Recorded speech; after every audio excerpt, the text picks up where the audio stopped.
Welcome to my channel.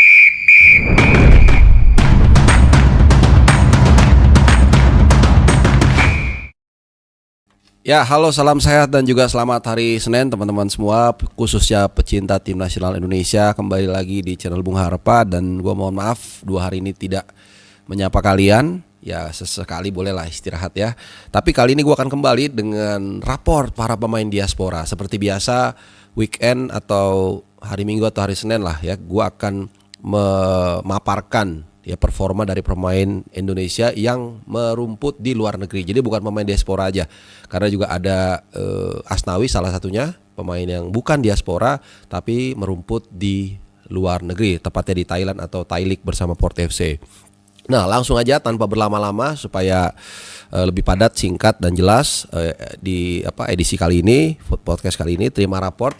Memang banyak yang raportnya merah. Sekali lagi atau bahkan berkali-kali gue mengatakan, suka atau tidak suka, faktanya pasti ada dampak dari mereka membela tim nasional Indonesia.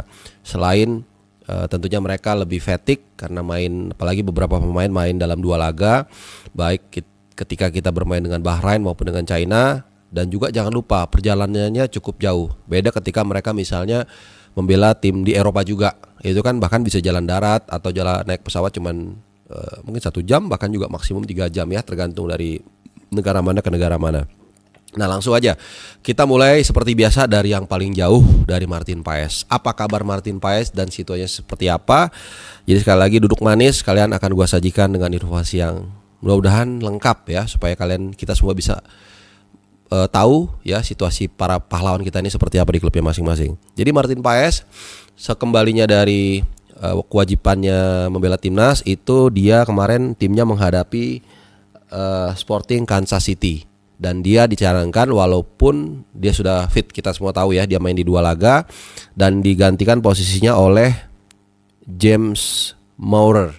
Nah, beruntungnya kalau kita bicara dari kepentingan kita, tim nasional Indonesia, Martin Paes terutama, jadi ada 3 laga nih Martin Paes nggak main. Dari 2 laga sebelum international break, karena di situ kan Martin Paes sudah cedera, dan juga 1 setelah international break. Jadi ada 3 pertandingan Martin Paes absen dan digantikan oleh James Maurer.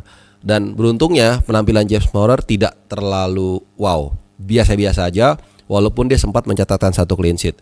Jadi 3 pertandingan itu ketika gawangnya dikawal oleh James Maurer, itu 1 kali menang, 1 kali imbang, dan juga 1 kali kalah. Jadi waktu imbang 0-0 menghadapi Portland, itu dia tidak kebobolan atau clean sheet. Sisanya dia kebobolan, jadi totalnya 4 kali dari 3 pertandingan. Ya, jadi nggak terlalu beda jauh lah. Mudah-mudahan seperti yang gue bilang tadi, ini kan kepentingannya buat kita ya, buat Martin Paes, concernnya ke situ. Mudah-mudahan setelah ini Martin Paes kalau memang ada pertandingan lagi ya, tapi ini reguler kayak selesai terakhir ya, makanya dia sempat bilang dia bersedia, nggak tahu dia bener atau enggak ya, dia bersedia tampil membela Indonesia di Piala AFF nanti ya, meskipun kalau menurut gue sih nggak perlu lah, tapi ini mungkin untuk menunjukkan atau dia juga ingin terus beradaptasi dengan timnas Indonesia. Dan juga musim reguler dari MLS juga udah selesai ya, tapi kita akan tunggu nanti AFF tuh awal Desember kalau gua nggak salah ya, dan juga bahkan sebelumnya November itu ada 2 pertandingan yang penting, tentunya menghadapi Jepang dan juga menghadapi Saudi di Gelora Bung Karno. Oke, lanjut kita terbang ke mana dulu nih? Ke Inggris dulu deh yang dekat. Jadi nanti urutannya kalau dilihat peta dari mulai Amerika, Inggris, terus Belanda, Belgia, Italia. Mungkin habis itu turun ke Thailand. Kira-kira seperti itu ya. Oke, dari Inggris itu ada Marcelino Ferdinand, belum ada di line up sama sekali, di DSP juga nggak ada. Memang ada beberapa info simpang siur yang belum bisa divalidasi lah kebenarannya. Konon katanya dia dimainkan di reserve atau U21, tapi ini pun gue sama sekali nggak dapat informasinya. Jadi totally gue nggak tahu apa yang terjadi. Ya mungkin PR-nya juga harus mulai bekerja ya untuk menunjukkan atau memberitahukan sebenarnya Marcelino Ferdinand ini apa kabar. Ya, jadi sejak dia bergabung dengan Oxford United mungkin sekitar sebulan lalu, itu sama sekali dia belum pernah masuk ke line up atau DSP cadangan sekalipun. Yang kedua adalah masih dari Inggris ya, berarti kan si Bengal ya. Justin Hubner memang juga belum ada di U21, Wolverhampton U21. Jadi kita nggak tahu, mungkin masih pemulihan cedera. Kalau dari informasi terakhir dia sebenarnya udah pulih, tapi biasa pas injury bukan pas traumatik ya. Pasca injury itu kan ada periode untuk pemulihan psikologis lah. Nah ini mungkin yang dia dalam periode itu, apalagi walaupun ini levelnya U21 ya, artinya reserve team, tapi kan standar di Inggris itu tinggi. Jadi mungkin kalau dia belum benar-benar fit atau belum benar-benar sembuh dari cedera, mungkin dia nggak akan dimainkan dulu oleh pelatihnya. Cuman ada satu hints ya, tapi satu secercah harapan lah, bahwa tim utamanya kan, bukan mother clubnya, tim induknya Wolverhampton Senior yang berlaga atau bertarung di EPL itu kan paling bawah dan kebobolannya juga paling banyak. Mudah-mudahan entah bagaimana out of the blue pelatihnya mencoba untuk menaikkan Justin Hubner di lini pertahanan dari Wolverhampton. Siapa tahu ya kan, kadang-kadang kan left right doesn't work, try right. Jadi apa yang ada sekarang materinya kok nggak bekerja dengan baik, coba Hubner ya, siapa tahu seperti itu ya. Speed recovery buat Justin Hubner kalau memang masih cedera.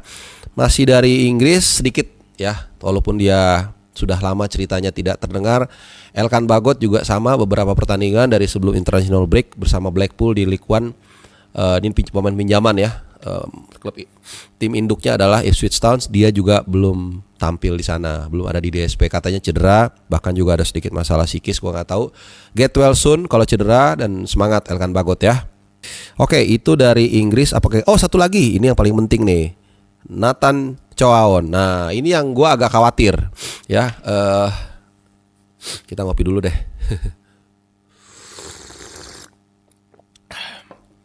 Nathan Choaon itu udah berkali-kali gue bilang, yang kalian rutin ngikutin video channel gue itu, Nathan itu di Swansea itu di left back itu pilihan ketiga. Ada Tiemann, kemudian ada Naughton. Jadi ada momen waktu sebelum international break, Tiemann itu kurang perform atau gimana, atau kartu kuning ya, intinya diganti, tapi Naughton yang masuk gitu. Jadi Nathan ini pilihan ketiga kasarnya, sehingga kemarin dia ada di bangku cadangan tapi nggak dimainin sama sekali ya, walaupun timnya memang nggak terlalu maksimal ya mainnya, kalah 1-0.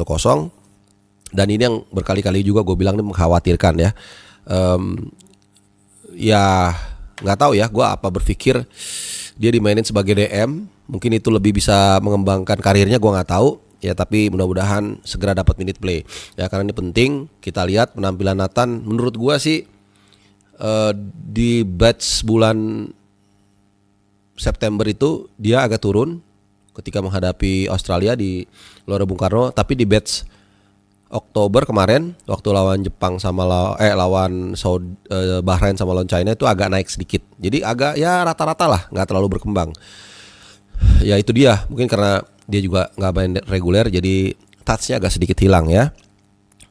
Dari Inggris siapa lagi ada? Nggak ada ya. Oke, kalau gitu kita lanjut ke Belgia dulu deh. Belgia dulu ya, walaupun bisa juga ke Belanda ya. Ke Brussels ini dari London naik kereta Eurostar cuma 2 jam seperempat. Jadi paling dekat juga mungkin ya. Oke, ada 3 pemain yang tampil di Liga Belgia, 2 di Pro League, 1 di Challenger. Challenger itu ya di bawahnya Pro League lah ya. Yang kita coba dari Sen Patinama dulu deh. Sen Patinama kan di Challenger Pro League. Nah ini menarik nih, karena dia berarti 3 kali tampil sebagai starter berturut-turut. 2 kali sebelum international break, dan kemarin dia main juga sebagai starter. Walaupun dalam 3 kali kesempatan itu dia memang gak main penuh, cuman lumayan mainnya selalu di atas 80 menit lah. Kemarin dia main 86 menit ya. Kemudian ditarik keluar dalam kondisinya timnya unggul 1-0 dari Lommel. Nah setelah itu digantikan oleh Teddy Allo. Ini pemain asal Perancis, dan kemudian akhirnya kebobolan. Nah ini yang gue agak menyayangkan ya, karena musim ini tuh pertahanan Eupen memang menjadi tanda tanya, karena belum pernah hanya 1 kali clean sheet waktu menghadapi Standard Liège di awal pertandingan banget di awal musim banget. Dan untuk Patinama sendiri, selama dia dapat minute play baik dari bangku cadangan maupun juga sebagai starter, dia itu belum pernah mencatatkan clean sheet. Jadi sebenarnya kemarin dia bisa dikatakan mencatatkan clean sheet ya, karena waktu dia keluar timnya dalam keadaan nggak kebobolan sampai menit 86. Cuman kemudian ketika digantikan Aloh, dia nggak bisa menjaga clean sheet tersebut dan akhirnya hilanglah ya secara administrasi clean sheet yang seharusnya dicatatkan oleh Patinama. Ini yang agak gue sayangkan, tapi secara permainan, secara minute play gue senang karena Patinama sudah mulai reguler. Ya 3 pertandingan selalu starter, baik sebelum international break dan setelah international break. Oke, itu Sean Patinama. Jadi semangat terus Sean Patinama. Dan masih di Liga Belgia, Sandy Walsh ini cadangan. Nah cadangan tapi nggak main sama sekali. Jadi ini juga menunjukkan bahwa sebenarnya dia nggak pasti dia nggak cedera, ya, not even cedera ringan karena itu yang gue bilang standar Eropa ini ya cukup tinggi. Kalau kurang fit ya pasti dia nggak akan jangankan dimainkan, dibawa ke cadangan aja nggak, gitu sama seperti Justin Hafner dan lain-lain yang gue bilang tadi. Tapi ya nggak apa-apa. Sandy Walsh ini agak lumayan dapat minute play walaupun segitu-segitu aja, nggak seperti Sean Patinama yang di awal-awal agak jarang tapi lama-lama jadi reguler. Nah kemudian terakhir yang dari Belgia ya, Ragnar juga sama. Gue juga nggak tahu, dia nggak ada di line up sama sekali. Ini juga mungkin isu kebugaran karena Ragnar mesinnya terus menderu dalam 2 pertandingan di international break kemarin, baik saat menghadapi Bahrain dan juga saat menghadapi China, terutama lawan Bahrain ya kan sampai detik terakhir ya, sampai kita kebobolan dia main tuh. Jadi mungkin kelelahan dan again perjalanan yang tidak sebentar ya dari Qingdao ke Brussels ya. Nah itu dari Liga Belgia udah semua, ada 3 pemain. Nah kita ke Liga Belanda, ini paling banyak pemainnya ya, ada 3 atau 4, ada Verdonk, ada Messilgers, ada Ivar Jenner, ada Tom Hai, ada Eleanor Reinders, ada 5, tapi 1 di RST, 4 di di Eredivisie. Nah kita dari Calvin Verdonk dulu. Nah Verdonk ini untuk pertama kalinya musim ini tidak tampil sebagai starter. Jadi dia sampai dengan international break kemarin dia selalu bermain setiap detik baik di Nijmegen maupun di Indonesia. Jadi kita lihat bagaimana pentingnya dan konsistennya permainan Calvin Verdonk. Dan kemarin gue yakin pelatih Nijmegen berpikir wah ini udah terlalu fatigue nih. Jadi mungkin harus dikasih sedikit rehat sehingga dia dicarangkan dan kemudian baru masuk menit ke 17 menit dia main berapa? 8-3 gitu ya, dan timnya menang 3-0 which is good. Yang berikutnya masih dari Belanda, Messilgers dan posisinya back ya. Dia kemarin main 90 menit, mainnya cukup bagus, bahkan dia sempat dapat peluang tandukan di babak pertama, tapi memang tandukannya nggak, kalau gue lihat ya, mungkin teman-teman juga bisa lihat tidak setajam Bang Jai. Bang Jai itu lebih cakep lah tandukannya dan terbukti dia bisa mencetak gol ke gawang Vietnam ya kalau nggak salah. Dan musim lalu di Venezia dia cetak 3 gol walaupun musim ini belum. Dan sayangnya kemarin, nah ini lagi nih kipernya nih si Unerstal, kalau nggak salah Unerstal ya yang gondrong tuh, itu berulah lagi saat kondisi 1-1 babak 2 awal dia blunder. Kebobolan itu blundernya parah banget sih. Dan itu kalau nggak salah, kalau kalian ingat, Twente itu nggak sekali aja kiper ini nggak sekali aja bikin blunder. Pertandingan sebelumnya juga pernah blunder. Dan kayak gini-gini akhirnya tuh jadi beban gitu loh buat klubnya atau timnya atau pertahanannya yang mungkin ya tampil udah lumayan solid ya. Itu jadi main 2-2 dengan Walwich. Sayangnya Walwich ini tim juru kunci sebenarnya, harusnya bisa menang lah. Tapi akhirnya seri 2-2 karena ada gol penyeimbang di detik-detik terakhir. Oke, Messilgers sudah. Dari Belanda siapa lagi ya? Ini dulu deh, Tom Hai kemarin walaupun timnya dia nggak main terlalu bagus sebenarnya teman-teman ya, tapi ini adalah poin pertama setelah Tom Hai gabung dengan Almer City, jadi bermain 2-2 ya. Dan ya itu mungkin juga karena kelelahan atau kecapean, yang jelas tidak ada isu soft fitnesses karena di situ dia bermain cukup lama sebelum sebagai starter dan sebelum diganti menit ke 73 gitu ya. Jadi kadang waktu lawan Twente dia main bagus banget tapi timnya kalah 5-0. Lawan Zwolle juga gitu, Zwolle dia main bagus kalah 1-0, tapi giliran dia mainnya biasa-biasa aja malah timnya bisa mendapatkan poin. Ya lumayan ya, walaupun nggak menang tapi kan nggak gampang juga untuk mengangkat tim dari tim yang kurang lah materinya gitu ya. Oke, satu lagi ada 2 masih ya. Eleanor Reinders kemarin dia masuk menit ke 11 dan ini juga kembali menepis isu bahwa dia tuh cedera ya. Jadi segar bugar dia dan setelah 3 pertandingan di Zwolle di Eredivisie dia nggak tampil, nggak dapat minute play sama sekali, dan akhirnya kemarin dia dapat 11 menit, lumayan untuk juga tentunya mengembalikan kepercayaan diri dia, karena kemarin banyak isu beredar soal ya dia tidak dimainkan di timnas terutama saat menghadapi China. Ada kekecewaan pastilah, itu normal ya, walaupun dia nggak mungkin bilang, dan juga di klub dia agak sedikit jarang dimainkan, tapi kemarin dia dapat 11 menit, jadi itu menurut gua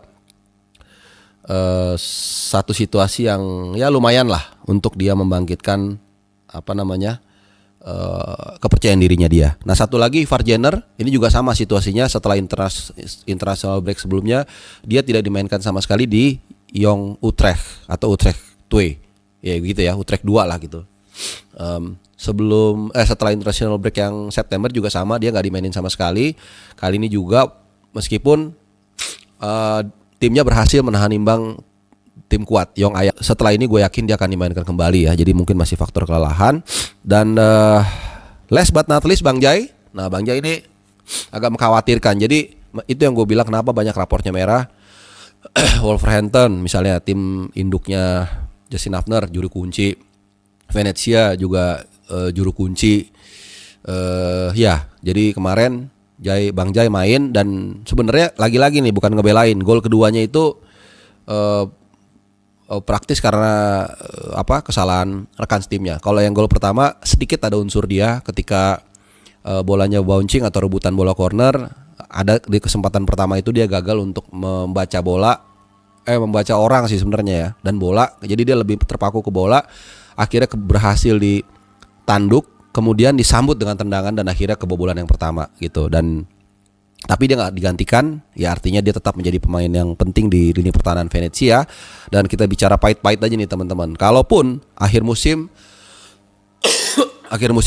Venezia degradasi, ya mudah-mudahan Bang Jai tetap dilirik klub lain di Serie A ya, supaya kita juga bisa mengikuti dengan gampang, dan juga kolamnya dia itu kolam yang cukup kompetitif. Ya, sekali lagi kepentingan untuk tim nasional Indonesia. Last but not least, walaupun udah gua angkat, Rafael Strijk kemarin sudah menjalani debut menghadapi Auckland. Sayang timnya kalah. Dia masuk di menit ke-68, main 22 menit. Ya, ada beberapa pergerakan yang bagus dia buat seperti biasa, tapi bulky-nya harus ditambahin lagi, dan mudah-mudahan di pertandingan selanjutnya, karena ini baru awal musim, dia bisa mendapatkan minute play. Oke, itu tadi rangkuman dari raport para pemain Indonesia yang merumput di luar negeri. Oh, sorry, satu lagi, gue lupa. Untung gue belum tutup ya. Last but not least, ini benar-benar last but not least ya. Jadi Asnawi kemarin luar biasa. Gue rasa sekali lagi ya, jangan hujat pemain. Mereka sudah berusaha untuk membanggakan kita. Kalau dia kurang ya kita semangati dia, kecuali dia berbuat anarkis atau kriminal, itu semua keputusan pelatih. Kemarin dia dicarangkan memang, tapi kemudian ketika timnya dalam kondisi 2-2 dia dimasukkan dan mencetak gol kemenangan. Luar biasa, dia sudah mencetak clean sheet musim ini, sudah mencetak assist, dan juga sudah mencetak gol. Jadi semangat Asnawi, semoga comeback stronger ke tim nasional kita. Dan itu tadi ya, benar-benar rangkaian semua rapor pemain Indonesia yang ada di luar negeri, baik di benua Amerika Serikat, di Eropa maupun juga di Asia. Terima kasih dan sehat selalu buat kalian.